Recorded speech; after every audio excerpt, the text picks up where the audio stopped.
കാൽമുട്ടിലുണ്ടാകുന്ന പരിക്കുകൾ അല്ലെങ്കിൽ കാൽമുട്ടിലുണ്ടാകുന്ന ഇഞ്ചുറികൾ പലപ്പോഴും നമുക്ക് കാൽമുട്ട് വേദനയ്ക്ക് കാരണമാകുന്നുണ്ട്. സാധാരണയായിട്ട് ഈ കാൽമുട്ട് വേദനയുള്ള രോഗികൾ ആ കാലുകൾ പൂർണ്ണമായിട്ടും ഉപയോഗിക്കാതെ മറ്റ് കാലുകൾ അല്ലെങ്കിൽ മറ്റ് ഇടത് കാലം ഉപയോഗിക്കാതെ വലത് കാലം ഉപയോഗിക്കുക, അല്ലെങ്കിൽ വലത് കാലം ഉപയോഗിക്കാതെ ഇടത് കാലം ഉപയോഗിക്കുക.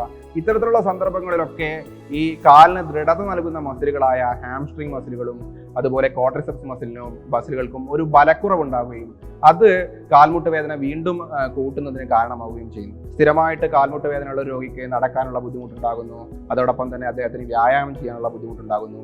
ഇതോടൊപ്പം വ്യായാമം ചെയ്യാനുള്ള ബുദ്ധിമുട്ടിന്റെ കൂടെ തന്നെ പല പല ആരോഗ്യ പ്രശ്നങ്ങളും അദ്ദേഹത്തിലേക്ക് കടന്നു വരുന്നു. സാധാരണയായിട്ട് പ്രമേഹം, അതുപോലെ BP, കൊളസ്ട്രോൾ എന്നീ രോഗങ്ങളൊക്കെ വ്യായാമരഹിതമായിട്ടുള്ള ഒരു ജീവിതം കൊണ്ട് കടന്നു വരുന്നതാണ്.